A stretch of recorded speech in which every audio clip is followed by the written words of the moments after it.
All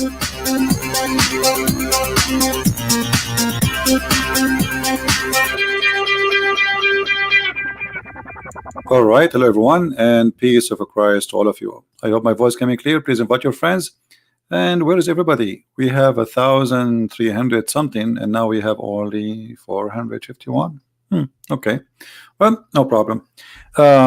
As we told you, we receive a phone call or call from Dr. Hassan, and he is going to be with us in a moment to share with us how Islam helped him, and he will tell us, he will prove to us how Islam is a true religion. So please invite your friends, and let us see together if really Islam have any benefit, if Islam is true, if Islam, worthy to be called even a religion. Now, for sure, the Muslims, they will say yes, it's worthy, and they have their own reasons, and we got to listen to those reasons and see if they are true or not. So I hope that nobody will call names, nobody will use a bad language.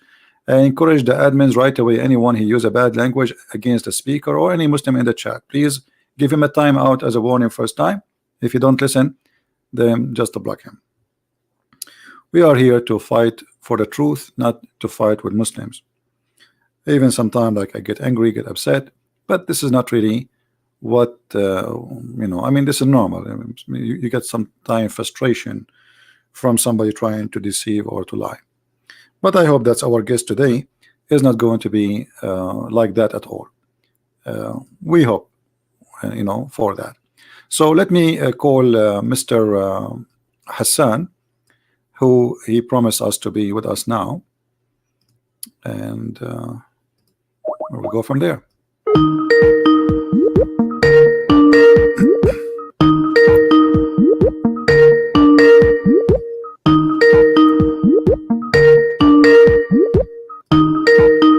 Hello. Yes, Dr. Hassan, how are you? I'm good, sir. How are you? I'm fine. You are live on air now, and everybody is waiting for you to tell us why Islam is the true religion. Go ahead. Okay, so thank you so very much. I'm not a scholar or something, but I do find these conversations interesting since they give me a chance to actually go and dig deeper into Islam and know more about my own religion, and question it actually. And I mean, let's just okay. I'm gonna start it. So I'm a doctor, and for something to make sense, it has to be very logical, and there has to be, yes, evidence, but there has to be like a kind of evidence which is like substantial. There has to be like a lineage, or you can say connecting the dots, just like Steve Jobs says. So that's how our brain works. So there's always in science, there's like a hypothesis. You must have read it, like null hypothesis. First, you have to actually deny the fact that there is a relationship. Whenever you're testing something, it's called the hypothesis. It's called null hypothesis. First, we deny, that a statement is not true. Okay, and if we cannot deny it, then it is true. But I'm not gonna play this trick over here,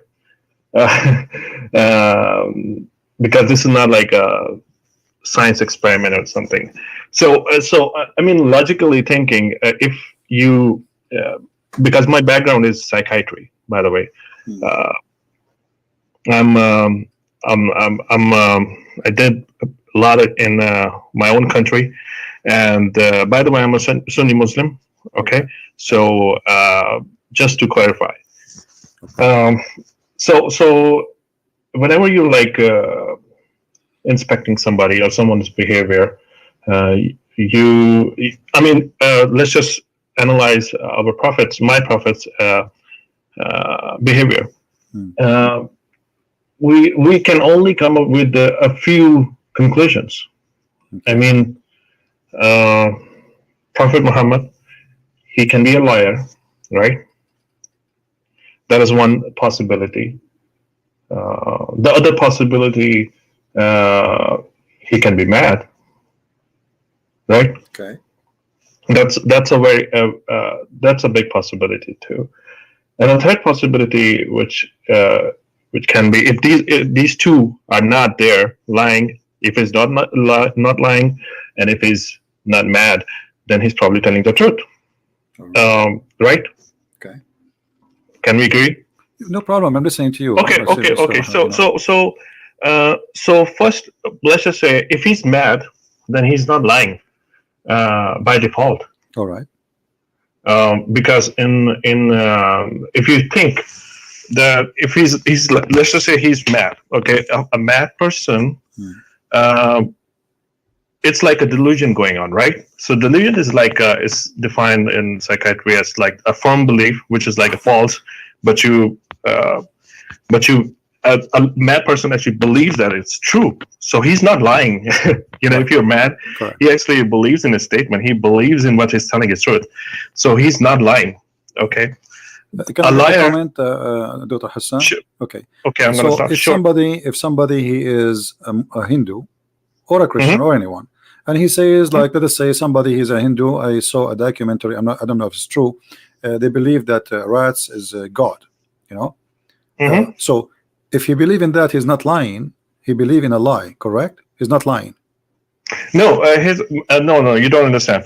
If for example, if I'm a crazy person, okay, then for example, a schizophrenic person, okay, they're not faking it. What I'm saying is faking and lying is the same, is the same thing. Right. A person can be truly a patient, or he's faking it. That's my point. No, I got so lying. I got that point, but I'm saying, additional to that, if somebody he is saying he is a Christian, he believes Jesus is God, is he lying? Or he is believing in that, and that lie, they believe maybe it's a lie. What do you think? Is he lying? We're gonna. Here's the thing, sir. In the Western society, and in actually, I'm not gonna say sorry. That's like the wrong thing. I will say we should carry the same criteria for everybody. Right. If a person claims something like that, we'll carry the same criteria. He can be like, we have to test it. I'm giving you the possibilities. But I'm not sure whether his claim is right or wrong. We have to analyze the claim. All right. Again, so these are like the basic things. I will go with you. I'm listening to you. And you said we have to watch the behavior of the prophet, correct? Either he's mad. No, yes. We have to analyze. If I'm lying, you will find why I'm lying. Why would he? Because this is how we actually diagnose somebody. If somebody is schizophrenic, we have to find all the symptoms. So he's schizophrenic. Dr. Hassan, as long you are, and this is your specialty and this is your profession, I'm really happy to have you. That's because it will be a big help for us. You are just a person who this is what you do for a living, so you know what you're talking about. So based in you watching the behavior of the prophet, how you describe his personality? Is he sick? Is he mad? Is he healthy? What do you think? Okay, yes, I'm getting over there. All right. So they're like, first of all, they're like two possibilities, right? They're both interchangeable. If somebody is faking it, then he's not mad, or he's not a patient, or he's not schizophrenic or whatever.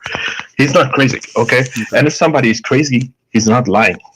All right. So you get my point? He's not faking it, actually. He is actually a patient. He is actually schizophrenic, or whatever we can say. All right.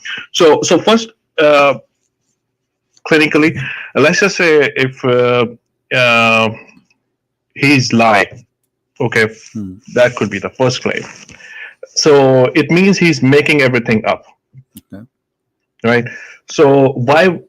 The question arises would be why? If somebody comes to me, I'll give you an example. This is called Munchausen syndrome by proxy. Please ignore my pronunciation. Okay, I always and my accent. I know it's very Indian. I'm sorry if somebody has like a hard time understanding it, but I'm trying my best.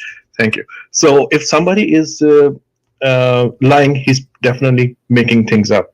So there has to be a motive behind it, right? So if you motive behind it, and there has to be a motive. I mean, why would somebody lie? Why would a king? I mean, if somebody is rich, he has all the things he won't ask for the money. I mean, that's like totally acceptable. For example, if I'm rich, I won't need money, right? Okay. That could be the what would be my motivation? What would be my motivation behind my lying or behind my actions? You can say. So I mean, let's just analyze if my prophet is lying. I mean, what would be the motive? What motive of liars they have? And like a liar, when he claimed to be a leader and especially in religion, what motive you think he is seeking? Like, give me. Well, it could be. There can be like multiple reasons if somebody is lying. We have to, for example, there's a woman who comes to my clinic, and she wants a leave of absence. She basically comes and tells that my kid is having a problem. That's why I want to stay home. My kid is sick. Actually, she's lying. Her kid is not sick, and basically she's making. There has to be a motive. What I'm trying to say is. Okay, what the motive for somebody? Forget about a patient, because this is just. It's not. I'm just giving you. This is a person, Hassan, a person claiming to be a prophet, and he by getting that position, he became a king. Obviously, he ruled. Yes. So what is the motive of a liar of someone he claimed to be a prophet? Okay, let's just analyze this. Okay. The way I see it, correct me if I'm wrong. Okay.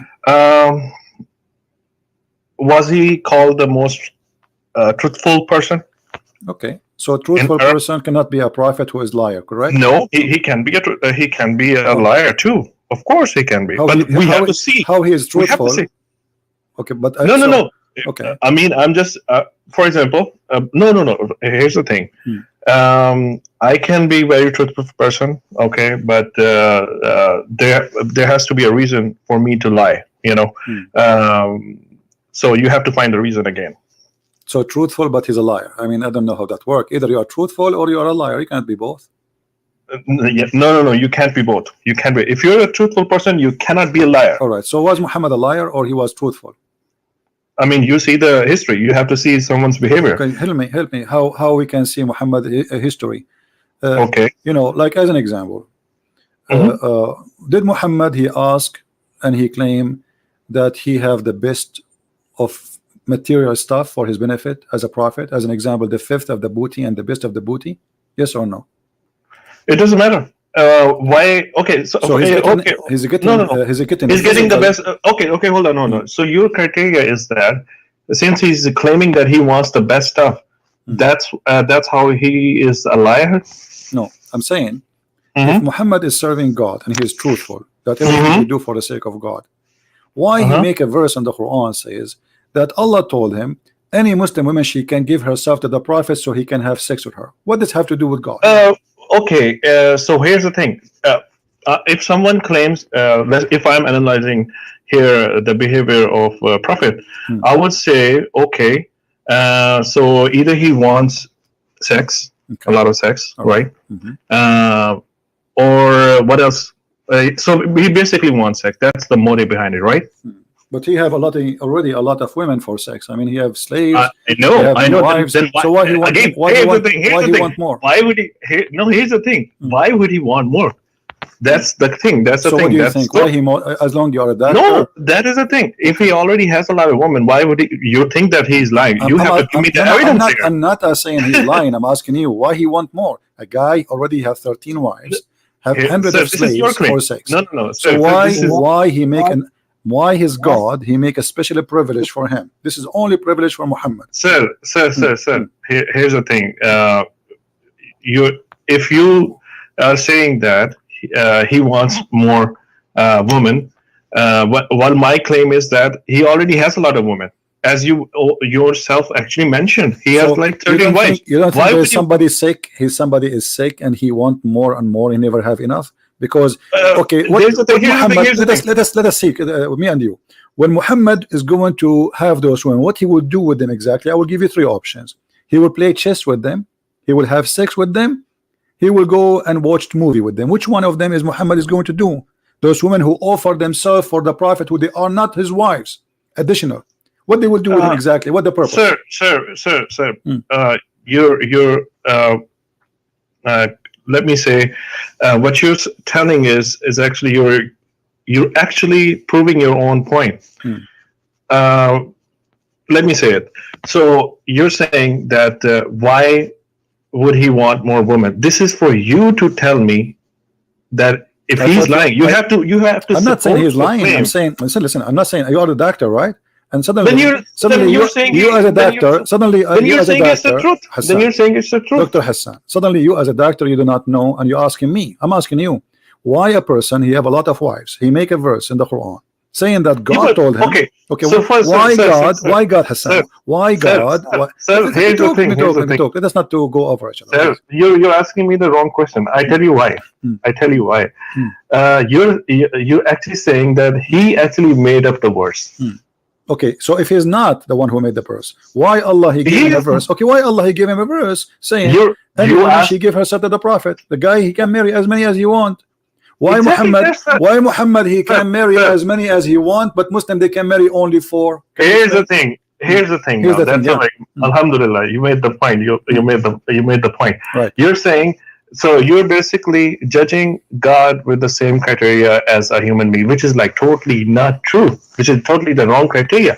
I mean, imagine if you're God, would you like yourself to be made with the same criteria as your servants? I'm not judging anyone. I'm asking a question. Yes. If Muhammad is a Muslim, is Muhammad a Muslim, or he's a Buddha or Hindu or a Christian? What he is? Is he a Muslim? He's a Muslim. Okay. So why a Muslim? He have a privilege, and all of them is about sex and money.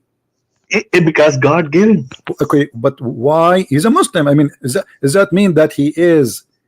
He's a prophet. He's a prophet. Is he above Islam? Is he above Islam, or he is under Islam? Is he above Islam? He's the best of the Muslims. Okay. He's the best of the human beings. If I am the best, he's the king of the prophet. Okay, he's the king of the prophet, guys. So if he is the king of the prophet, Allah he made verses for him saying that any woman you want to have sex with her. Yes. Oh, that's okay. Here's the thing. You're saying then you can also actually criticize that why he would be given the highest rank in the Jannah or the paradise. What the highest rank in the Jannah for Muhammad? Jannatul Firdaus. What he would do there? What he would do there? That's none of our business. We have to reach them. It's our business. It's a surprise for us. It says that he will have the power of 100 men of the people of heaven in sex. Alhamdulillah. Okay. I'll be happy. Okay. I'll be happy. So guys, the prophet of Allah, but not you. It's him, not you. He will have the power of 100 men of the people of heaven, and you will have a power of 40 men in earth. That means the prophet will have the power of 4,000 men in sex. Because yes, he can have it. I tell you why. I tell you why. Why? He served my Lord Allah more than me myself. So he deserved more. Okay. He suffered more. That makes sense. He suffered more. That makes sense. That makes sense. If, for example, if you suffer more, Allah will give you more power for sex. Sir, here's the thing. If you, for example, you have a servant. Okay, if a servant serves you more, would you not be happy and give him more? Give him more sex. I will definitely. If he would ask anything. Okay, listen, Dr. Hassan. You see, I'm taking advantage of having you as a doctor, and you're saying you are a psychiatrist, like Sir, forget about me that I'm a doctor. No. I'm a logical person. I'm not a logical person. If a person he imagined himself seeing things, but in fact he did not see those things, what do you think he is? And then it would be schizophrenic. All right. So it's like hallucination. Thank you. So your prophet and the hadith, and this is sahih, it says that the prophet he was bewitched, and I want you to look in the screen with me. It says, once the prophet was bewitched, so that he began to imagine that he had done a thing which in fact he did not done. What do you think this what you as a doctor, what is that telling you? Sir, again, so you're saying that he was bewitched, right? I'm not saying it is you Muslim saying that to me. I'm Christian. So what does it prove? You tell me. A second ago, you told me that he have a mental issue. A second ago, you just said that. I asked you if somebody imagined himself doing something, but in fact he did not. You said to me he's schizophrenic. You said that. So you said anyone who do that, he have what you describe it. Say again. I don't know how to say it correctly. If somebody schizophrenic, is that correct? Or somebody can be schizophrenic. Okay. Somebody can be. Is Muhammad schizophrenic? Because a second ago you told me, by just saying that's for you to tell. No, I am asking you. You are a doctor, not me. I am not even a nurse. I don't even have a driving license. I mean, the only license I have is a driving license. They will take it from me soon. So I'm asking you, as a doctor, somebody, he imagined himself he done a thing, but in fact he did not.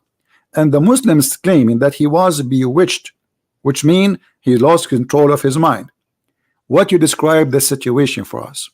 You're saying that he was bewitched, so he was. I'm not saying. Why you keep saying I'm saying, my friend? It's not me. It says Aisha. She said, narrated Aisha. You can look on the screen, by the way. It's in the screen. Okay, well, let me just see. She said once the prophet was bewitched, so that he began to imagine that he had done a thing which in fact he had not done. Okay, so where's your source, by the way? I don't know. Sahih Bukhari, my friend. Sahih Bukhari. Sahih Bukhari. Do you know that? How much do we? Okay, I'm not sure about this. Okay, but I read this one, and I'm not sure. But let's just say if he's bewitched, what difference does it make? Well, a second ago you said he's schizophrenic, and now you are saying what difference would make. Trying to find one who's talking. We see if he's a crazy. Aren't you the one who starts saying, "Let us examine if Muhammad is a crazy or a liar"? You're saying that since he was bewitched, so he's like schizophrenic, or he's like. You as a doctor, do you believe in bewitching? Yes, I do. Okay, so you believe as a doctor, if somebody came to you, if somebody came to you and says, "I imagine myself having sex with my wife, but in fact I did not because somebody bewitched me," you as a doctor, you believe in bewitching? Oh, there are actually evidences for this. Really? That's a scientific evidence? Yes. Really? So how somebody hello. Yeah. Sir, science changes. Okay, first of all, science changes. Science is not constant. I'm telling you. For example, there was like a planet which was removed. I mean, science changes. Okay. We're talking about the logic here. Okay. I mean, if I tell you, I tell you what, sir. I tell you what. Even if you see the medical science, there was like substantial increase in the knowledge in the last 10 years, like which we are like which we're seeing it. Okay, before that, like there was not a lot of knowledge. Okay, and this proves like things change in science. So you are saying to me until now science did not discover that that magic is true? Yes or no? Is it true or not? According to science today. I believe magic is true. No, I'm saying science. According to science today, October 13, 2019. Is science approving magic, or science is disapproving magic? I don't know. I'm not a scientist, but I have read it. I have read about you studied. Okay, now listen. So I'm not a scientist. So now you are saying your prophet bewitched. Can you tell me what bewitched means? He had a demon or something. That's what you're saying. You're a prophet. He was occupied by a jinn or something. My friend. That's black magic. Black magic. Okay, what is black magic? Explain to us. What is that? It's a demon magic. But Muslims don't believe in demon. We do actually. No, you believe in genie. Genie is not a demon. Genie is made from fire, and he is a creature. A demon. He can even have sex with Muslims. No, sir.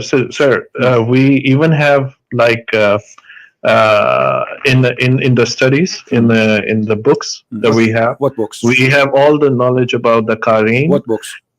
I'll give you the reference. Don't worry, I will. Okay. The Qareens and the jinns. Basically the bad jinn is even jinns have tribes, and they can be Muslim, they can be Christian, they can be Jews. So we have in the religion. There's like a lot of lots and lots of information about it. Okay, I want you to help me with this. It's a part of our faith too. The jinn. We have to believe in the supernatural things. You are saying now, and everybody heard you. There's a bad jinn controlling your prophet. How he control him? Because he was bewitched. So No, how he control him? How does jinn control him? What he do? He hold him from his ears? Did you watch? There are symptoms. There are symptoms, and there are symptoms, and they, according to the books, he had symptoms, and I'm not. I read about it like a long time ago, so I'm not. I don't have like a complete. I'm not asking you about the symptoms, Dr. Hassan. I'm asking you, my friend. Listen to me carefully. I'm saying to you, how the genie control him? Did you watch the movie? Like it's a cartoon movie. Like a guy, he own a restaurant, but they will not give it to him, and then a rat start teaching him. He jump inside his head, and he hold his hair, and he make him move his hands. So how does genie? Let us say that is the rat in the head of Muhammad, and how is controlling Muhammad by his hair? What he's doing exactly? I have no idea. I haven't. That's what I'm saying. I don't have the information about the bewitching and everything. But I do know that whenever someone is occupied, he will feel like soreness of the shoulders and everything. He will feel like some. Okay, if somebody bewitched you, and now you are saying, and everybody heard you, he is under black magic. Why you call it black magic? Black magic is pretty. I mean, it's a form of magic. So it's a bad magic. I'm not a sorcerer. It's like something bad. It's something bad. Is it bad? Is that magic bad? Yeah, it is bad. Okay, who is the one who taught magic? It was there were like two angels sent by Allah as a test. Their names were Habil and Kabil. Yeah, they were like two angels. It's like a story. And I think I read it in one of our books actually. And they came to Earth. They said that Allah that these. I mean, they were sent as a test. Okay. If they teach somebody the black magic, they tell that this is like a test. You will not be a Muslim anymore. Okay. And if someone learns it, he's out of our religion. You actually have to serve shayateen and basically the bad jinns, and they will do work for you. Actually, you will do a lot of bad stuff for them too. So this is like a black magic, and the worst form of it is actually where a husband and wife, they get separated. Even I'm telling you, this is what these are the things with what jinns can do. So you are saying to us, Dr. Hassan, as I understand from you, that Allah, he sent two angels to open Harry Potter school in Earth, and the purpose of this school is to teach magic and to make the husband and the wife fight and divorce each other. Is that what you are saying? I'm not saying this. What I'm saying is that black magic can do a lot of stuff. You can. No. Hold on. Hassan, isn't you who said that Allah, he sent down two angels to teach magic? Yes. Okay. Absolutely. So who is the one who opened the school of magic to teach magic? Allah. Allah, he sent two angels who have certificate of magic from Allah. Yes. So Allah is the first teacher of magic. He said he brought those angels. He said, okay, who taught the angels? Who taught the angels how to do magic? Allah, probably. Yes. Okay, Allah, thank you. So Allah taught the angels. He made a training for them about to do magic, and then Allah, he sent the angels down to the earth. Yes. And the angels, they open a school in the Babylon Tower to teach people how to do magic. Why? Because there was like a test. It's a test for human beings. It's a test. It's everything over here that we see is a test. If imagine, I mean, if there's no test, there's no reward. So there's always a test. Right. So Alhamdulillah. Alhamdulillah. Yeah. So Allah is making a test by teaching me magic so I can control somebody else. And now the Prophet himself is controlled by magic. I tell you what, sir. Here's the thing. He was this is in our books that there was jadoo or the black magic. It happened to him. I absolutely have. If I would deny it. Yeah, but you see, I'm going with your logic, Dr. Hassan. Yes. Just listen to me a second, please. You just say the Quran.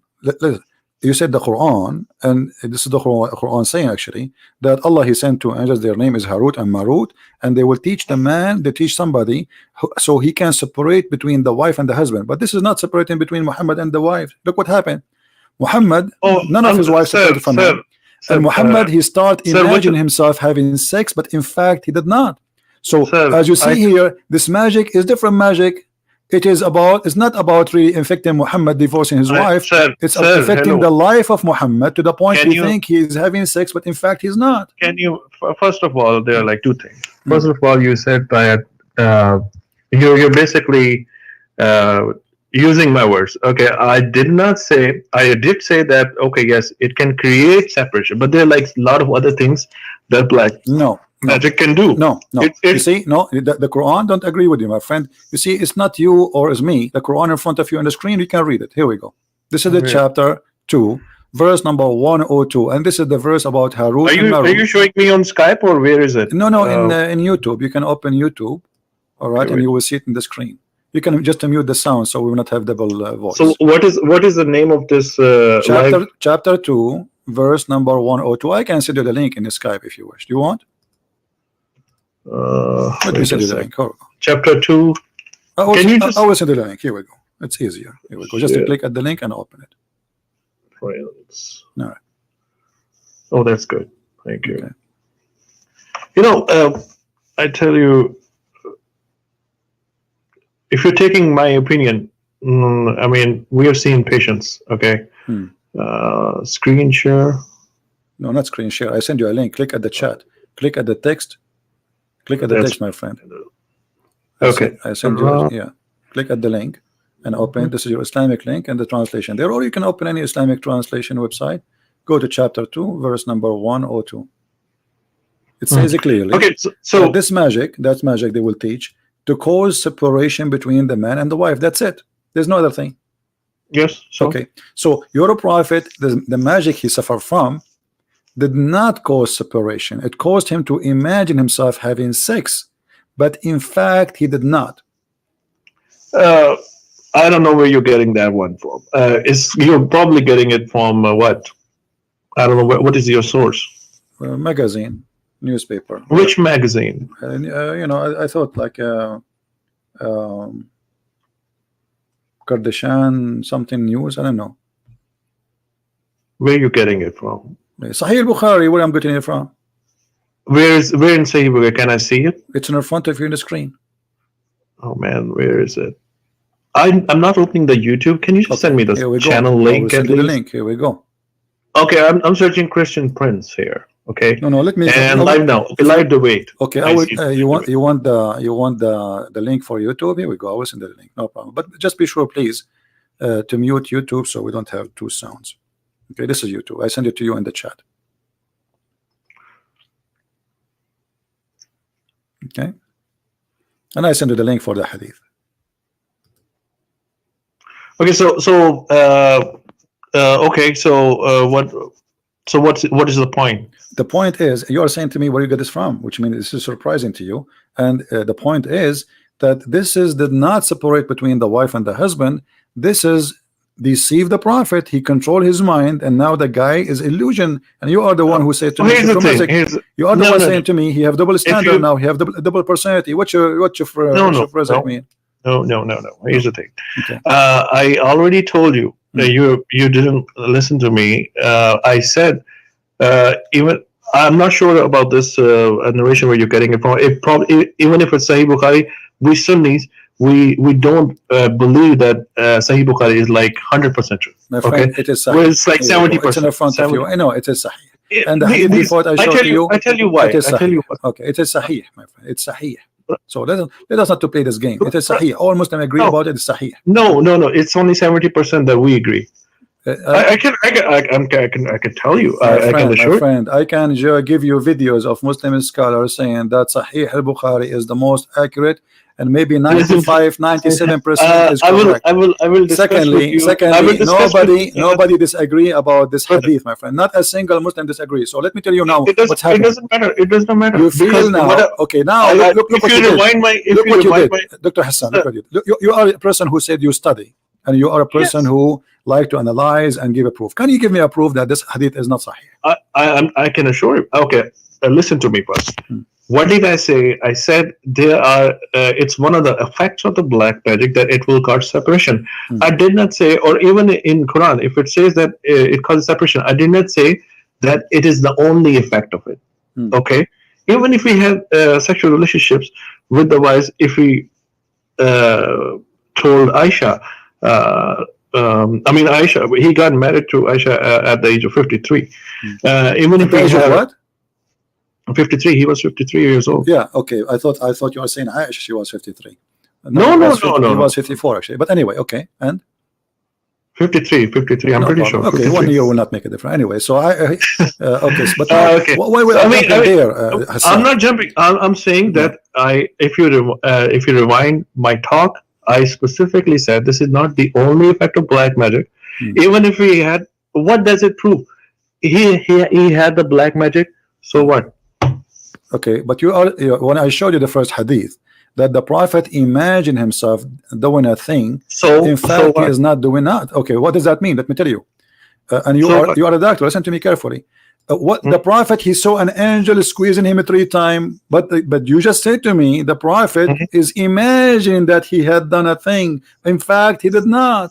So how we Mhm. can So trust Muhammad that he saw an angel? How we can trust Muhammad that he heard Quran? How we can trust Muhammad that he I saw? can tell you. I can Okay, tell you how. all right. I can How? tell you how. Okay. So for example, Hmm. there's always something. Does he fall in the category of schizophrenia, or he's having visual hallucinations? Or you're saying, first of all, visual hallucinations, there has to be a cause. I mean, you can't be. If somebody is schizophrenic, I'm telling you, I've seen it. You can name me one schizophrenic person Hmm. who is so well behaved Hmm. and so organized. Muhammad so well behaved. Muhammad is so well behaved. Oh my God! Okay, And here's, so I'm telling you, dude. I just showed you Muhammad Muhammad no, making there's verses. nobody. There's no high functioning. If somebody is a patient, okay, they don't act like this. If people have you say- already analyzed the behavior of like what this? Prophet. Like you say like It's this, like not what? that- Give me example so you can help me. Like what? You have to give me an example that if in the history, if there's someone who's like high functioning and he's getting the revelation, according to you, it's a High hallucination. functioning. Muhammad was high functioning. No, you have to tell me a patient which is like really high functioning Mm. and in the present day, and he's having the hallucinations and everything. You have to tell me that. There's nobody. There's nobody. So is Muhammad was high functioning person? No, he was totally normal. What is normal about a guy? Because nobody can bewitch me. I change all the Muslim in the world to bewitch me, and I don't imagine things happening. But we will not bewitch you because we don't practice magic. If we practice magic, we were out of Islam. So you are. We will never bewitch you. Okay, so Allah, He opened a school to teach people how to bewitch each other. I already told you. Allah sent it as a test. Allah sent everything as a test. Okay, listen.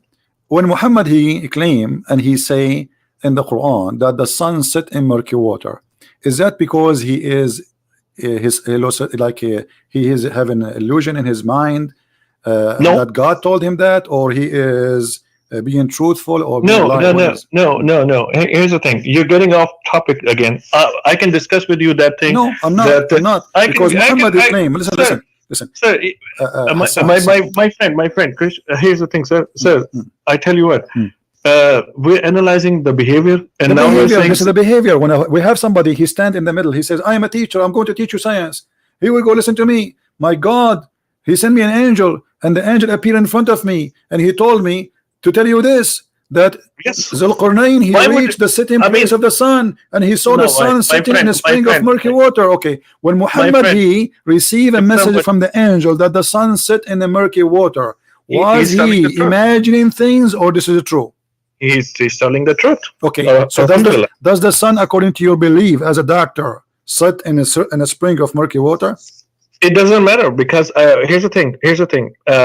I don't believe that science. I again told you. I already mentioned to you. Science is ever changing. It's improving. You will find everything. I mean, there's all I can. I mean, there are like a lot of things in science which are actually in Quran too. So you are saying to me that by time we will How find. would I ask you a question? I ask you a question. You made your comment, please. Let us. You have asked me a lot of questions. I can ask you one question. Let me make my comment, please. No, stop. Stop. Just a second. Okay, sure. You see, you are a doctor. You are not a guy who self-laughing in the street. Come on. So listen, you just said that science is changing. So are you saying that maybe in 10 years from now we will find that the sun set in murky water? We will find out. Oh, so you are saying this is true, and what we know today is stupid. You know why? You know why I say it? Because if you read Quran, there's a thing in Quran. There's a verse.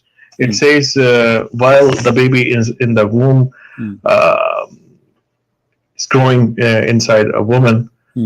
Looks like a leech. How does like a leech? Prophet would? It looks like a leech. Where it says that?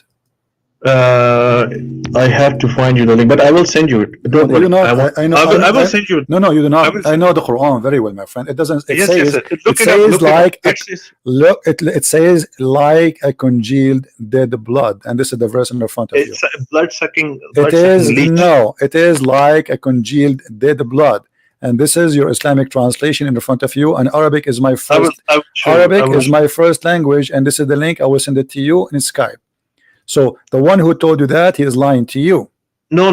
I've already read it, sir. Okay. Read it where? Read it in a false Islamic translation, my friend. What read it? It's in front of you. Read it. The Quran says that Allah he made the sperm transform into a dead blood. This is what. Yes. So what does it? What does it mean? Bit of, no, not just a bit of blood. It also looks like leech. Read it more. My friend. It's look like a leech or not. Alaqa is the dead blood which attached to your body. So it's dead blood. Doesn't matter. Yes. So what does a leech do? Okay, but does the sperm transform into dead blood? Yes or no? Not like. Yes. Not like. It doesn't say like. It says it carefully. And we have made the sperm into a congealed blood. Can you tell me what congealed blood mean? You're a doctor. I'm not. Congealed.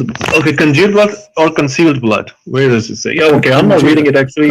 Here we go. That's I'm reading with my poor English. So, what congealed blood mean? Wait a second. We can search Google, and Prophet Google will help us. No, wait a second. Okay. Now, let me open it. I'm sorry.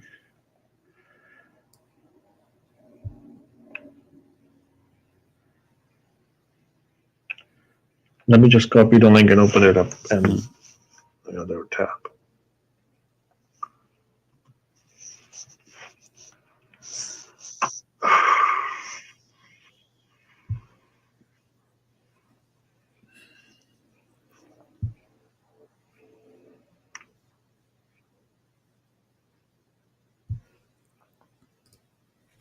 Yeah, so then we made the sperm into a clot of congealed blood. Congealed blood, okay.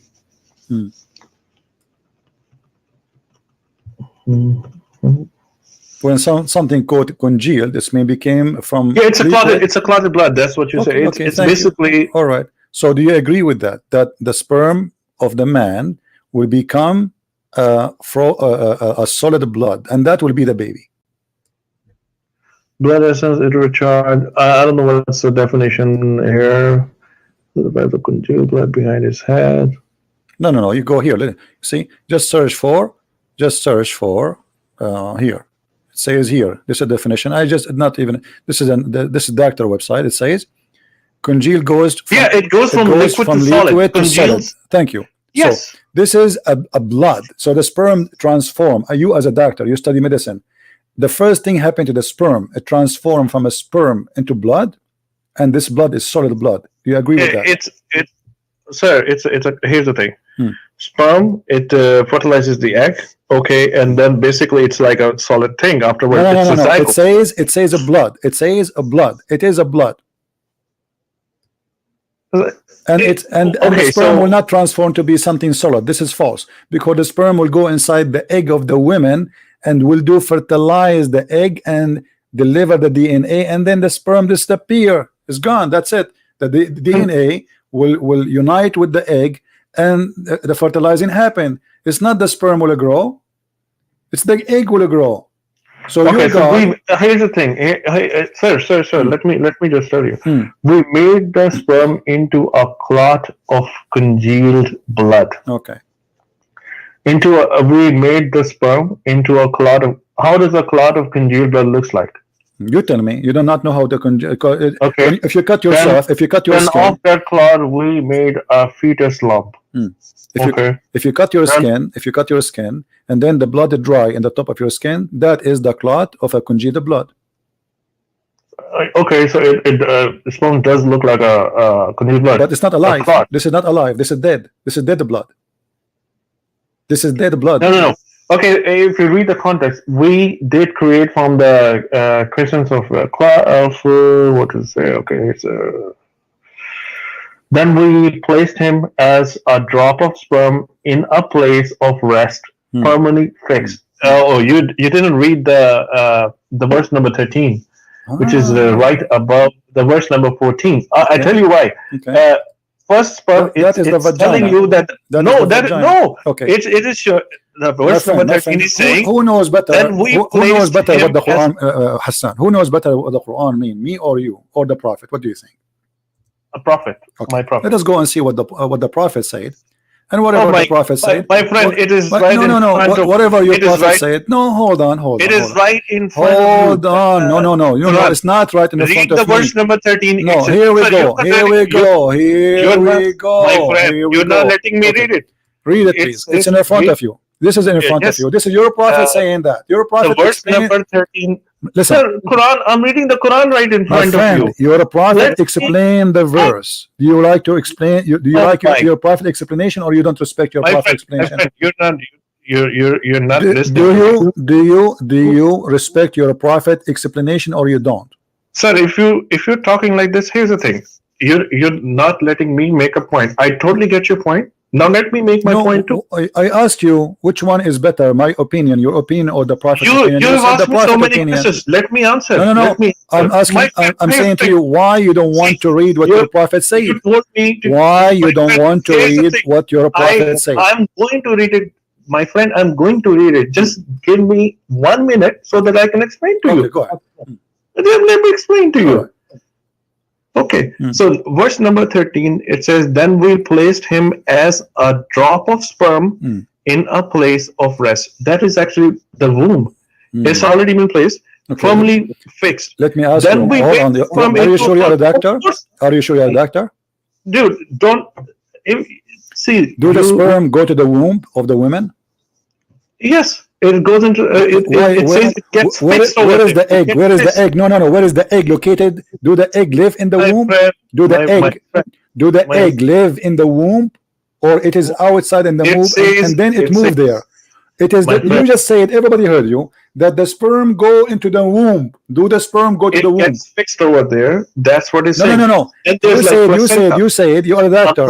You said I'm asking you, please, scientific opinion.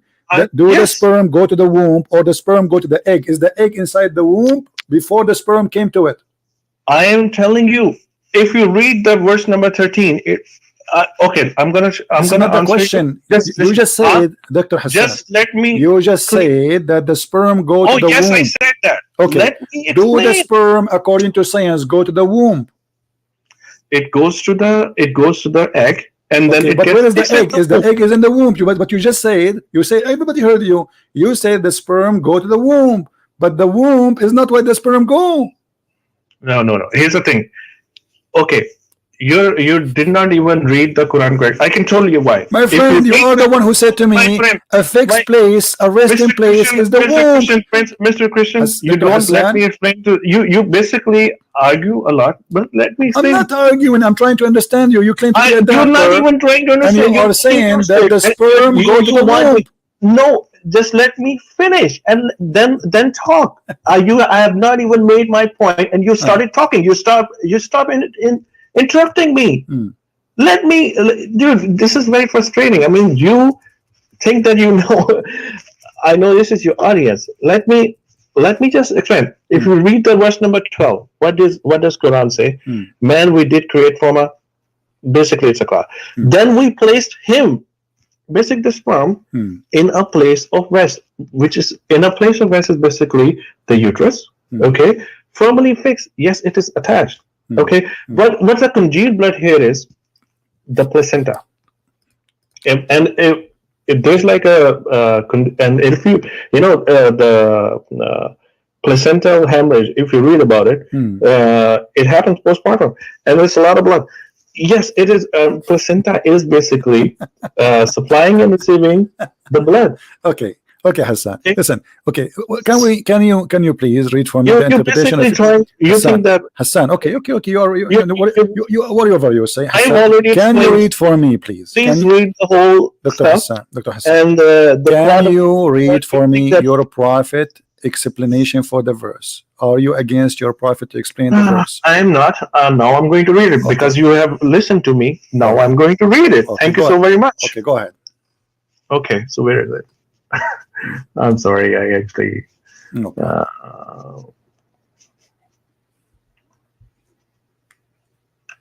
See, now that you let me make my point. Okay, so the congealed blood is basically the placenta. If you read it. No. Yes, it is. It is. No. You read it. Because it says the sperm will become a congealed dead blood. This is the baby. Oh, the my. Baby. Listen, everybody is laughing. I mean, it's in front of us. And here we go. Your prophet is explaining if this is the placenta or not. Read it. Read. It's on the screen.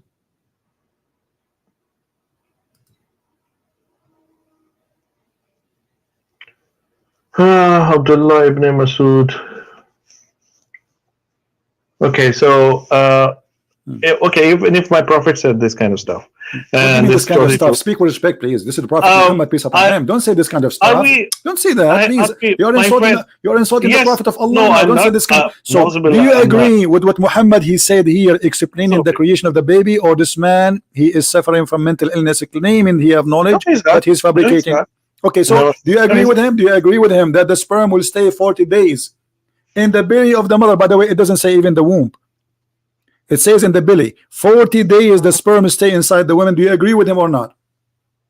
Where does it say? Okay, so I'm going to read it. Here's the truthful narrated as verily the creation of each one of you is brought together in the mother's womb for 40 days in the form of a nutfa, the drop, then he becomes an alaka, a clot of blood, for a like period. Then yes, that's true. Okay, guys, this is true. So you agree that a sperm can stay alive and will stay as a sperm in the side of the women for 40 days. Do you agree with that? Then he becomes an alaka, the clot of blood. Stop repeating yourself, my friend. Do you agree, one by one? Do you agree that the sperm stay inside the women alive for 40 days? A nutfa is a drop. It doesn't mean it's that a it's drop, a sperm. Drop of semen. No, okay. So what's the point here? I'm asking you, do you agree that the drop of semen stay inside the women for 40 days taking vacation? According to this, yes. Okay, but this is what science says, or this is what Muhammad says? This is what my prophet is saying. According to this, okay, here's the thing. You as a doctor, if I came to you and I say to you that the sperm stay inside the women for 40 days, I tell you why. What you would say to me? Hold on, Mr. Christian. Let me. What is your religion, by the way? Are you a Christian, right? I don't know. My religion is a Christian Prince. I must be Hindu. I don't know. You use your intelligence. Okay, so your name is Christian Prince. You probably are a Christian. Probably. You are a Christian? I don't know. You tell me. Maybe a Hindu. I don't know. My name is a Christian Prince, and I'm here to prove Islam is false and Jesus is true. And you're asking me if I am a Christian or not. I mean, there we go. I'm just asking you just to confirm it. Just like I tell myself that I'm a Sunni Muslim. Okay. It's better if to have the introduction like that. So I'm not sure. Okay, so what you're saying is basically even with the hadith. I tell you how. Hadith is what you read is is probably very good. Okay, Probably what? you read. I said what you read, wherever did you read your hadith from? It's good. Okay, Okay, it's good. You're quoting a lot of stuff out of context too. I tell Okay, you how. you help me. It says here. I'm going to help you if you Hassan, listen to it's me. so I'm clear. going to help. It's I'm so going clear. to. You see, this I'm this going hadith in to front of help us you, my explain friend. the verse in details. The sperm will be I'm 40 not. days, and then the sperm will become Where? alaqa. You told me alaqa is a leech. It says Don't. here Okay. a Is it clot of also a Sahih blood. Bukhari? Is it also Sahih Bukhari or Sahih Muslim? Yes, this is Sahih Bukhari, and I can show it you from anything. Sahih Bukhari, Sahih Again, Muslim. I already told you. I Okay. already told you. Yeah. We do every Sunni Muslim, if you ask. Okay. I mean, we believe that the Sahih Bukhari and Sahih Muslim is only 70% correct, but also okay. First, we have to prove. First, we have to prove that was he a prophet or not. Okay, so there's always a null hypothesis. As I mean, you have to first just based upon the teachings. Just like I mean, Christians, they have also a teaching where someone he believes in Jesus can just drink poison and the poison won't affect you. No, this is not.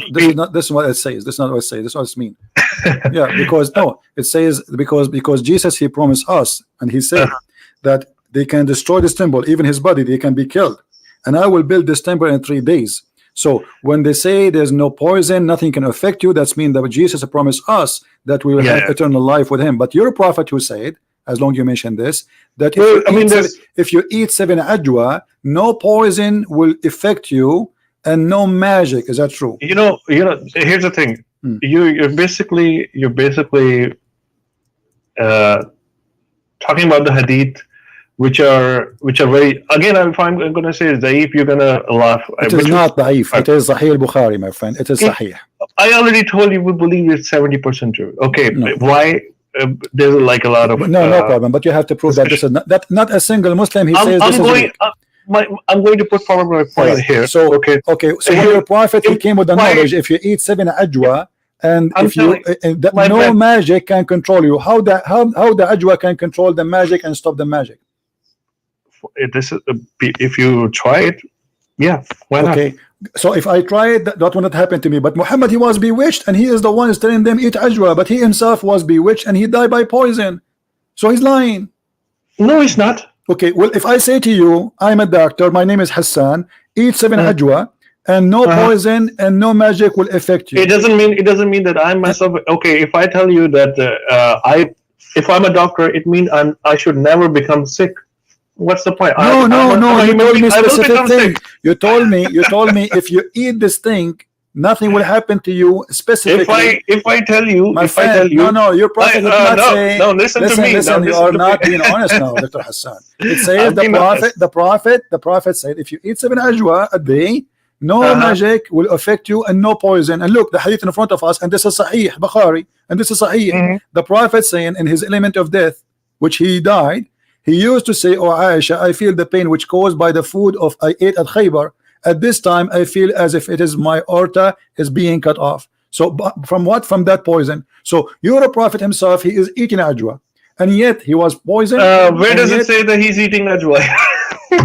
So he's teaching you to eat ajwa. So he's dude, I teach a lot of stuff. I teach a lot. It doesn't mean that I teach all the antibiotics myself. If I show you you're a prophet eating ajwa, what you will say? Is that okay? So what does it prove? You are the one saying to me what that prove? If he's eating ajwa, so how he is saying if you eat ajwa that will not affect you, no poison and no magic? It will protect you. Yeah, sure. Okay, can we like have a date with you and next week you open the camera and you take rat poison and ajwa? That's what I'm telling you. Here's the thing. No. Here's the thing. People taking ajwa and then they, if my prophet is saying it, that's true. Okay, listen. So what we learn here that your prophet is teaching his own fiction science that a baby, first he is a sperm, and the sperm became a dead blood, and this sperm stay inside the women for 40 days. And you as a doctor, you confirm that this is true. Just No, because you want to agree. I'm saying again. Last time when I mentioned you, Hadid, I tell you what. For example, I already told you that we believe that 70%. You just start quoting the stuff. Okay, Hassan, just to make it simple.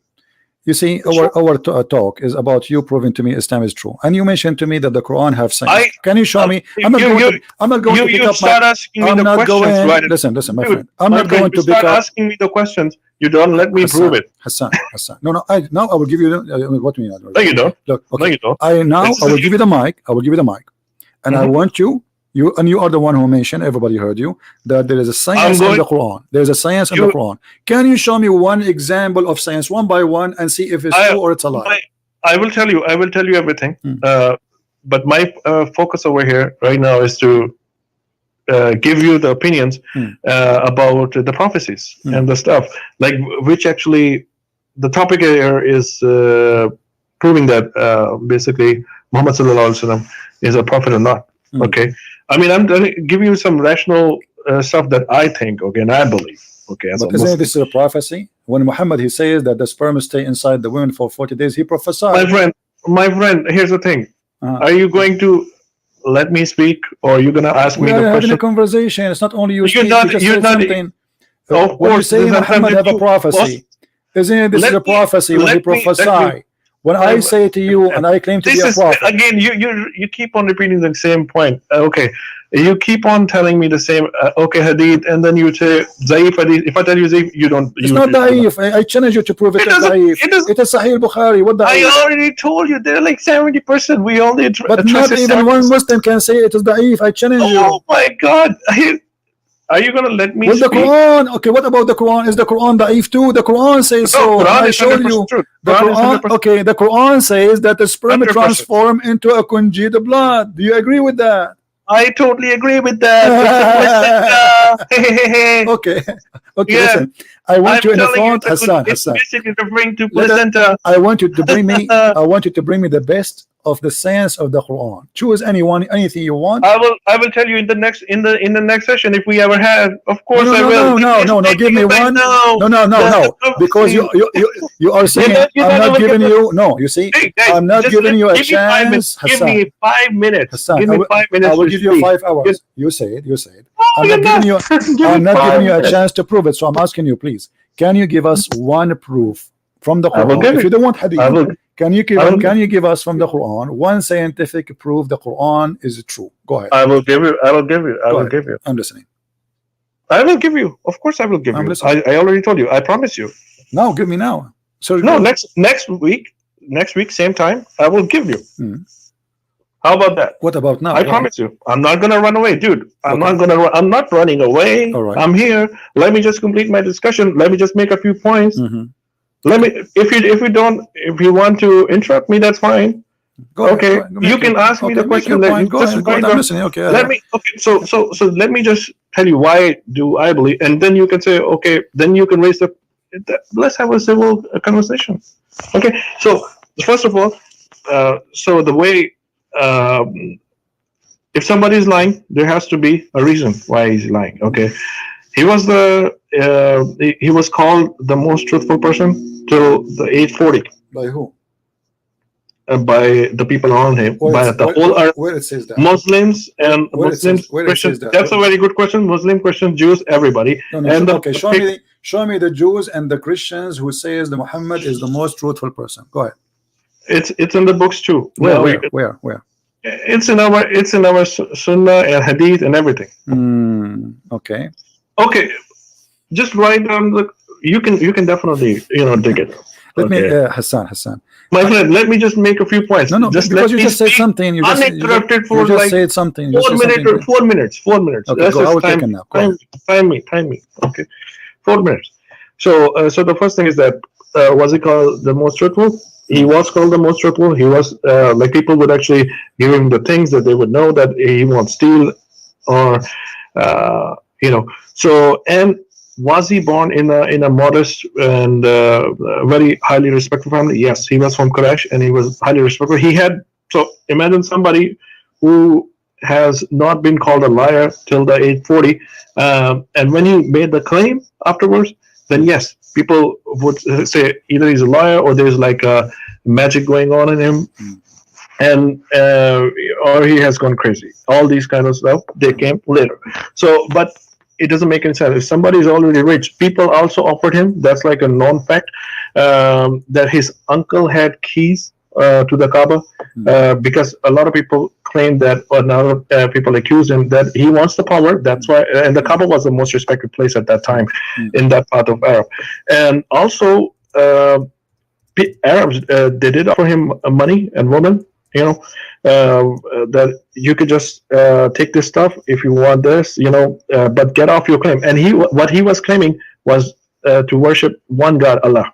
Okay, that's it. That's like, and he said the God of Abraham, basically the Jew.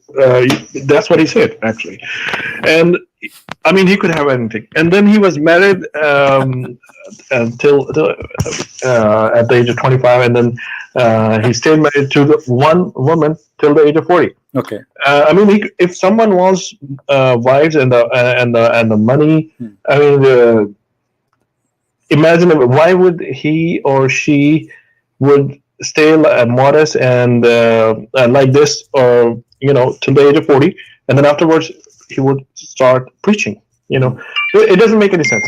Okay. He could have gotten married to younger people, even at the age. And also, when he was offered, he didn't take it. He said, "One God, okay, Allah." And then he married to Aisha at the age of 53.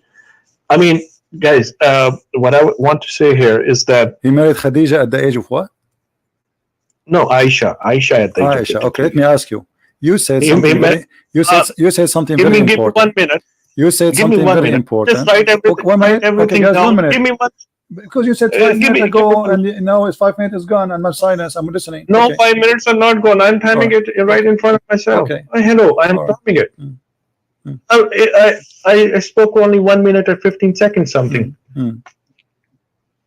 Okay, so he married Aisha at the age of 53. Okay, so I mean, if someone, I would say, I mean, he made a claim at the age of 40, 41. So if someone, and when he was offered, he didn't take it. It doesn't make it. It's a lot. There has to be a logical explanation. And the minute if is over, my friend. Libido always goes down. You said 1 minute, Hassan. Okay. Can I talk? And also, I mean, can I talk? Hassan, can I talk, please? Hello. Please, can I talk? Because 5 minutes is over from a long time. You said 1 minute again. You say 1 minute, and you keep talking. Can you talk? No, you didn't even let me finish. Come on. What finish? When do you finish? 10 hours from now? I mean, that's it. We got it. No, look, you mentioned to me that he married Khadija. Is it true that Muhammad and Khadija, they made the father of Khadija get drunk so he will accept Muhammad to be a husband? You are saying to me he's coming from a noble family. Why a person he will be rejected by the father of a woman? She is married twice already, and she have tons of kids. And yet she is a lot older than Muhammad. Yet Muhammad and Khadija, they made the father of Khadija get drunk, and when he's drunk, they took off his clothes. That is just not true. It's in the front of you on the screen. Here we go. And Ibn Abbas. And Ibn Abbas, who said that? Ibn Abbas, the cousin of your prophet. And Rasulullah ذكر خديجة وكان أبوها. So it's in front of you. I would like to say that يرغب أن يزوجه. So her father, he refused to marry her to him. So look what she did. فصنعت شرابا طعاما وشرابا. She made a drink, a food and drink. Okay, here we go. I'm showing the screen, and I will show the page number. And this is your Islamic reference. This is Musnad Ahmad, which you Muslims supposedly believe in it. Look what it says. So she made food and drink, and she asked her father to come, invited him, and she invited some people, by the way, from Quraysh. And then after they ate and they drank, and Arabic. And what? Where's the it's only Arabic. Well, it's not my fault. This book is not translated. Who cares? I mean, ask your scholar later. Listen. No, later. You can take this snapshot. Take a snapshot. Take it to your scholar, the sheikh in the mosque, who speak Arabic. If you speak Arabic, tell him to read it for you, and I will show you the page number. Hold on. Let me finish. And so she made him eat. They made them eat and drink until they get drunk. And then Khadija, she said to her father that إن محمد بن عبد الله يخطبني. Muhammad, he wanna marry me. فزوجني إياه. He said, okay, he's drunk. And then she made him a dress, the nice clothes, and وألبسته حلة. So she made him dress the most nice suit he have, because in wedding party they have nice clothes like everywhere. The clothes they wear, they save it only for occasion. So here Khadija, she made him drunk, and she made him agree to marry Muhammad, and Muhammad was part of this game to marry her. And you are saying to me he's a trustworthy? Okay, now I can. If your daughter, hold on, if your daughter, listen, if your daughter, she wanna marry someone, and then she made you get drunk, and then when you are drunk, she says to you, this guy, he wanna marry me. Do you accept him? The guy, he said, this guy, you marry him, okay, no problem. Can I talk now? Okay, go on. Can I speak? Okay, so first of all, there are like 2 points that I would like to make over here.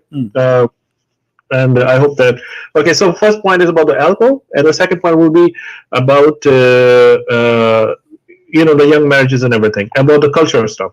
So first of all, the Arabs over there, they were even in the Quran, if you read, alcohol was prohibited like very later, and people used to drink alcohol like water. Even over there at that time, okay. And people would actually drink alcohol just like water. I mean, it was like like water. Even okay. You got my point. Okay, so and the second. So that is an excuse. That is an excuse for somebody you call him a trustworthy to make his father-in-law drunk to marry a woman. Are you saying to me that a fraud? Are you saying to me at that time a fraud was not forbidden? Are you saying a fraud was not forbidden? Fraud. This is a fraud. Alcohol was not forbidden. The first thing Muhammad did in his life, it was a fraud. He married Khadija by a fraud. No, it was not a fraud. It was not a fraud. She made him drunk. She liked him. She didn't make him drunk. It's in front of us. It's in Arabic. I will get it. That's not my problem. That's not my problem. And here we go. Hold on. This is Musnad Ahmad, variant number 5, page number 46, hadith number 2849. Hadith number.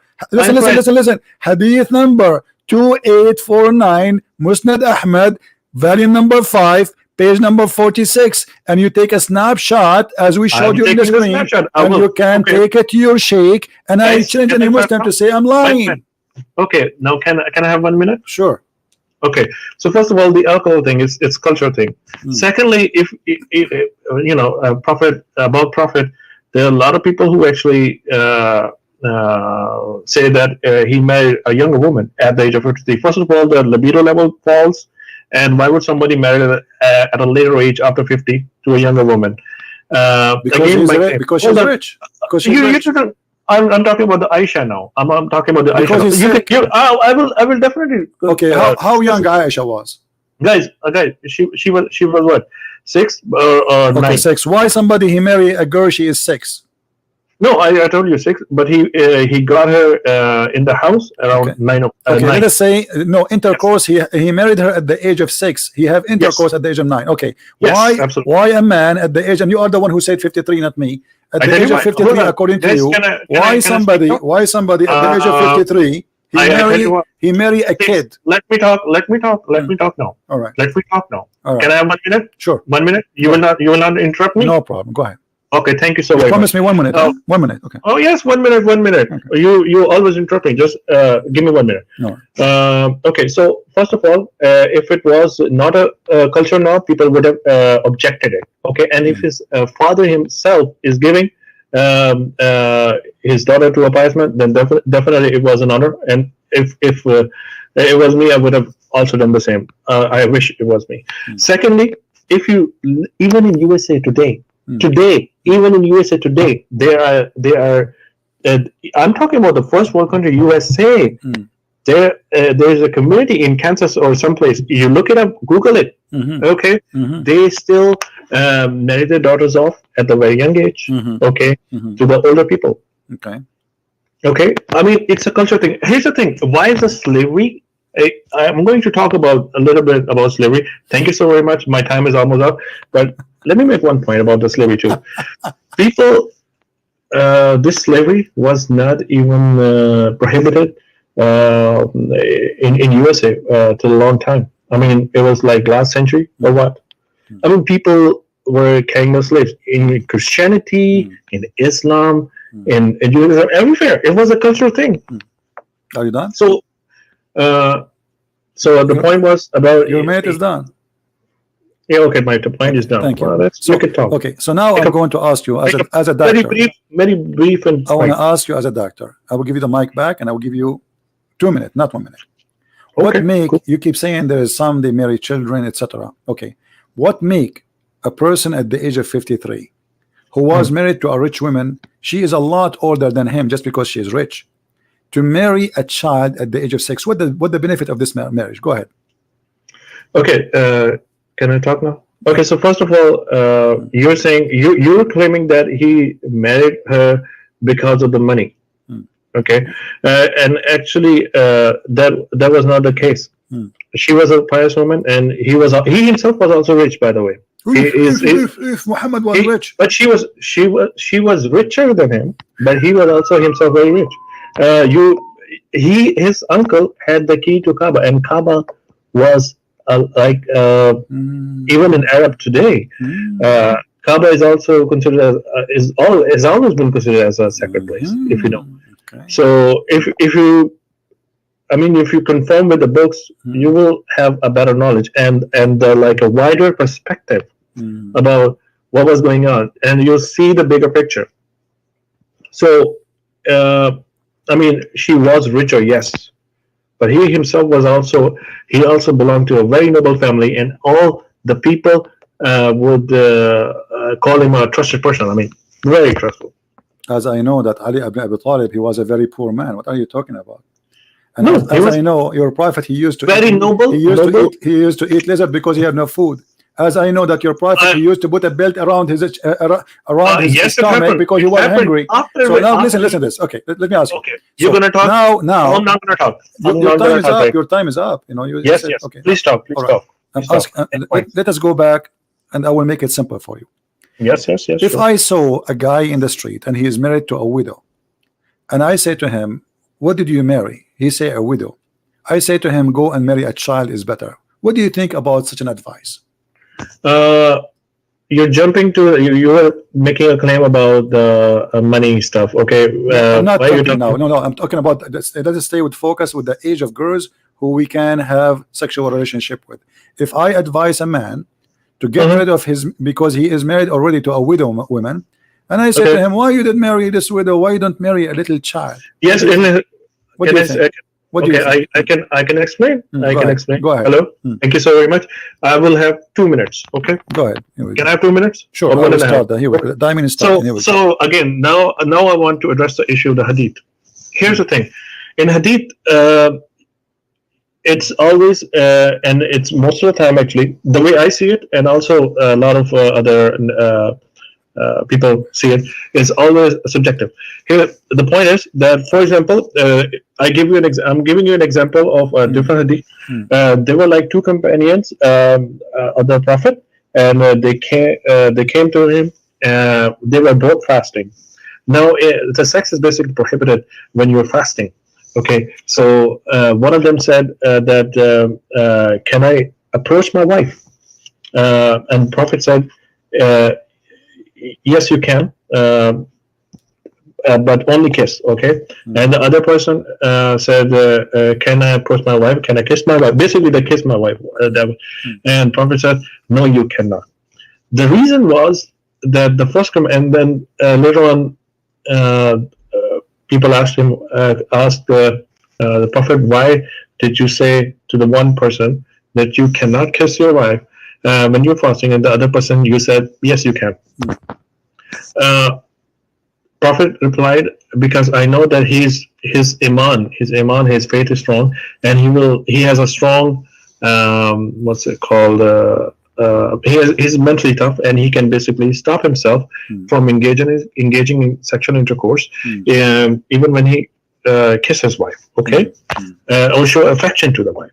And the other person, he's weaker in his faith, and if he goes even closer to the wife, okay, he will definitely engage in the sexual, because his faith is not that strong. Okay. So my point here was that different narrations, different commandments for the same question. Okay. Now I'm going to come to it is over. your It's point. 2 minutes. 2 minutes. Just let me ask you. The Quran, as long as you are talking about sexual control. Okay, I'm going to come to your point. The Quran give me like says, 30 seconds. Let me ask you. The Quran says, why the Quran forbid Muslim men from having sex with women have their period? Do you think this is good or bad? You cannot approach your wife if she have her period. Why the Quran says don't get close to the women who have their menses? Is that good or bad? During menses? Yeah. It says don't approach your wife when they have their menses. Do you support that or you are against it? There's nothing wrong with it. Okay, yes. A man should not approach his wife if she have her menses, correct? If you say it's in Quran, I have not read it, but I will, because sometimes this is Quran chapter 2 verse number 222. It says approach not your wives when they have their menses. So if a Muslim he approach his wife when she have her menses, is he breaking the command of Allah? No, I tell you why. I tell you why. If I as a Muslim, and there are like things in Quran which are like said as it is prohibited for you, okay, and then there are things it's better not to do it. I mean, there's like a different way to state things. If I drink alcohol right now, it won't make me a non-Muslim. It would make me a bad Muslim. But you are breaking the command of Allah, correct? I know. Okay. I know. So I'm trying to make a point here. Yeah. Let me give me like 15 seconds. What I'm saying is that if I drink alcohol, I will break the command of Allah. Okay, but it won't make me a non-Muslim. It will make me a bad Muslim. Okay, thank you. Yes. So if somebody have sex with his wife or he approach his wife when she have her menstruation, that will make him a bad Muslim. That's what you are saying. Yes. Okay. Yes. So it is. Did he say if you do that, that make you a bad Muslim? You just said that the Prophet is a bad Muslim because the Prophet he approached his wife and she was in her menstruation. So he is a bad Muslim according to you, and everybody heard you. Again. No, this is your talk. Everybody heard you. Listen, this is your Prophet saying, Aisha saying, when I was menstruating, the Prophet SAW, you would to order me to warp myself with up an izar sheet, like a diaper, put it between her legs, and he used to fondle her. So you said the one who have a strong faith, he control himself when he said to the first one, kiss the women, the second one, don't kiss the women. So where is the strong faith of Muhammad to control himself? He had many wives already. Why he need to fondle this child when she have her menstruation? Okay, can I talk now? Go ahead. Okay, so basically, basically, what's going on over here is like, where is that thing? When I was mentioning, yes, he approached her, and if someone, I tell you what, if you cuddle with your wife, okay, and it doesn't mean that you have like a bad, like a weak faith or something. Okay, there's nothing like that. Okay, yes, there was. I'm again telling you, the hadith that I mentioned earlier. Okay, that was for the Sahaba. Again, I'm telling you, it was subjective. Okay, and in that specific context that was going on over there. Okay, doing and like again subjective.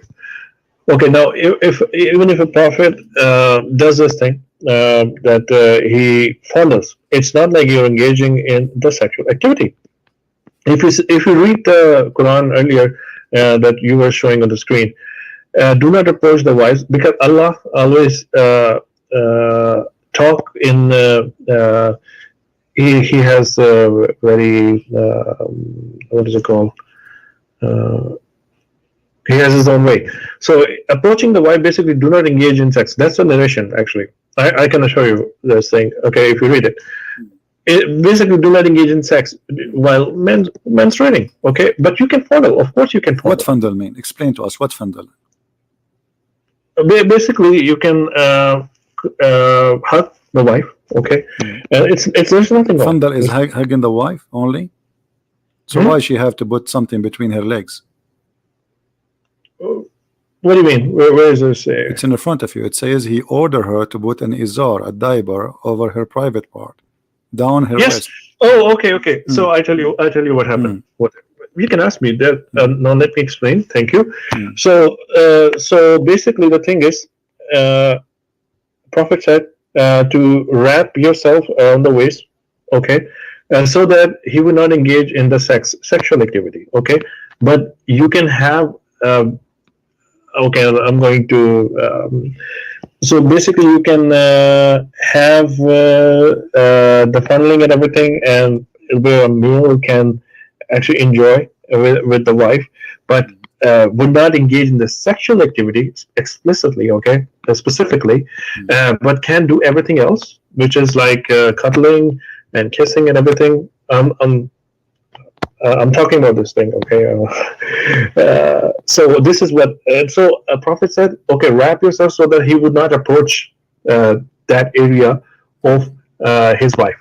Okay, so he specifically said wrap like so that he azar band is called azar band, so that basically that part is tightly closed and he would not engage in the sexual activity. But there's like a lot of other things. I mean, for a male to enjoy, it's not just like the penetration thing. You can actually enjoy your wives in a lot of other ways. So it's not prohibited, but yes, engaging in the sexual activity during menstruation is considered. I am the one who asked you if somebody approach his wife in any way when she have her menstruation, is that wrong? He said this is not will make me a Muslim, that will make me a bad Muslim. And this is sexual. This is sexual. It is sexual. This is not kissing. This is sexual. This is why he is fondling her. And actually, it's used even the same exact word in the Quran. Yubashiruni, fayubashiruni. The word in the Quran, don't do mubashara. Here we go. Yes. Okay. Absolutely. So you cannot do that. You can't even get close to them. Don't approach them. Don't even get close to them. فَلَا تَقْرَبُوهُنْ. Don't even get close to them. So how a prophet of God? He tells the Muslims in the Quran, don't get close to your wives. Don't get close to your wife. And you can open any translation. لَا تَقْرَبُوهُنْ. Don't even get near them. And yet he ordered his wife to put a sheet between her legs so he can play with his private part with her. Okay, can I explain now? Go ahead. Okay, thank you. So basically, Quran also tells that you can approach your wives, and in Arabic it's like what is it called? Basically, vagina is where the fruit is. Okay. Where is what? Where is what? Vagina is basically where the fruit. I mean, I'm not saying this. I'm just making fruit? what I'm trying to. What the what fruit? I'm trying what to. fruit? It bears the fruit. It bears the child. Okay. So you can approach your wives. Basically, anal sex is also prohibited in Islam. And it's where it says that. I thought the Quran says the opposite. You can't do that. The Quran says you can do that. Where does it say that you can do it? حرثا لكم نساءكم حرث لكم فآتوا نساءكم أن شئتم. So your wife is harth. Where does it say? Where does it say? Here we go. Let me the verse. Here we go. Chapter 2, verse number 223. Your wife is the same as a ground in you, the same as a field. So dig in the field as you wish. Exactly. Where does it say? Chapter 2, verse number 223. Okay, women are like fields. Okay, women are like fields. Yes, it's called ketia. So fields, basically, the thing is, can I talk now? Yeah. Okay. So fields are where you actually, whenever you bear a seed, and you will get the fruit. Okay. So you will get the fruit from a field whenever you bear the seed. Where do you bear the seed? In the vagina and not in the anal part. So this is like, if you read it, it's the field. Field means which will go. Okay, so it specifically says vaginal sex. It does not mean the anal sex. Okay. Thank you. Does it say? You see, I'm showing you your Muslim translation, which is all full of lies. It says you approach your wife as you wish, whatever you want. Just dig in it. It says here. Well, it also says Your wives 223 are says death for you, so go to your death when you and how you will, when and how you will, as you wish. okay. Can I explain now? Mm. Okay, women are like fields for you. Fields. Do you agree with mean- that? That your women are field and we dig on them? Yes, yes. Fields. You Fields agree mean with that? where you will bear a seed and you will get a fruit or your crops, and that means vaginal part, not the anal part. Okay. Well, you know, I'm really glad, Dr. Hassan, that today we have a good conversation together, and you help us a lot to understand Islam. I mean, your answers was amazing. So when we can have you again next time? Next week, Okay. inshallah. So next week we can have a debate about science and the Quran. You get ready? Okay, sure. Okay. Because you mentioned to me, give me time to bring you science I will- and the Quran. Okay. So I guys, will next week we will have Dr. Hassan with us, and he will show us the science of the Quran, and you will see, you will hear amazing science from Dr. Hassan. He's the doctor. I mean, come on, this is his profession. You know, this is what he do for a living. So next week we are expecting a debate. Do you want a date, certain date? Can we set a date or what? Sir, let me see.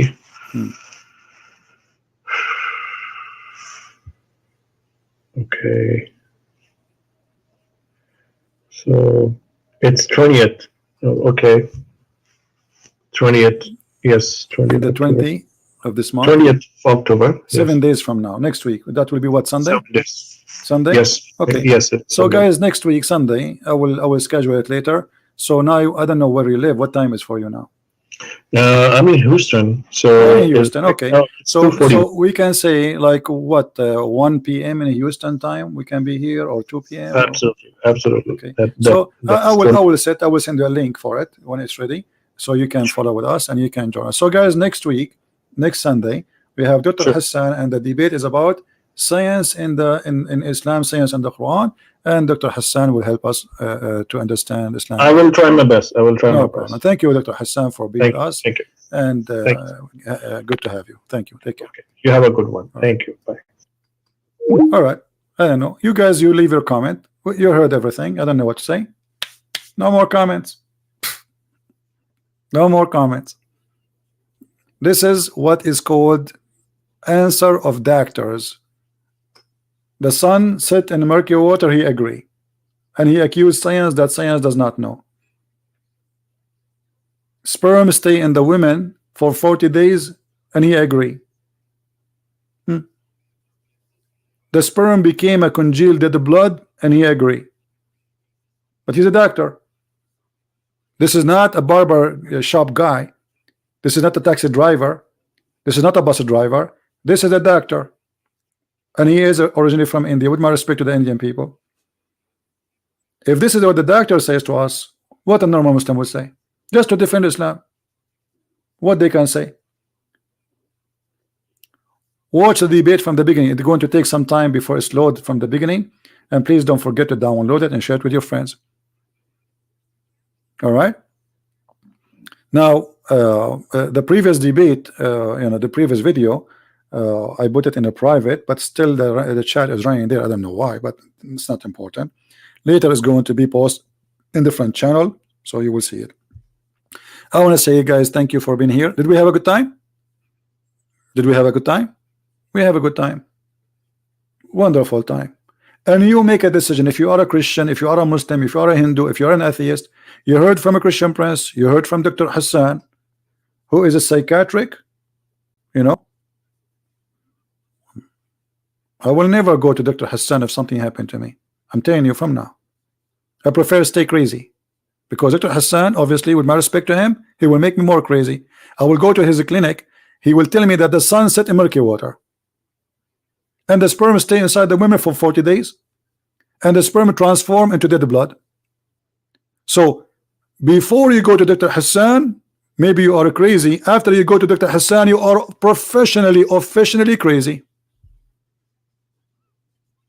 No comment. Thank you for being here. Thank you for your support. Thank you for inviting your friends. And I hope if I can go live on air, maybe tonight, I don't know. I mean, this religion driving me crazy. And you know, if I want to marry a woman in one day and her father don't want to marry me to her, it's not a fraud to make the father get drunk and tell him that you married me to her when you are drunk. It's not a fraud, my friend. This is good. This is the trustworthy behavior. This is a good person. And why at that time, brother, alcohol was not forbidden? But this, we're not talking about alcohol. We're talking about a fraud. You see the logic, how they try to, I don't know. Again, leave your comment in the text, in the chat, in the text after we finish, and tell me what do you think. And please just don't avoid using bad language. Don't call people names. Say what you think about the topic. Don't attack the person. Let us be people who speak with respect and love. And we love the Muslims. And I pray that Hassan, he will watch this debate again, and he will see why Islam is bad and why Islam is wrong. From what he said, he was doing his best to defend a false religion, obviously, and he was willing to sacrifice his degree just to defend Islam. As simple as that. He could not defend Islam by being doctor. He have defend Islam by saying science is wrong and science is full of fictions. This is what he said. Thank you for being here. May the Lord bless you all, and we see you soon again. Christ is Lord, Islam is false, and we see you soon. Take care.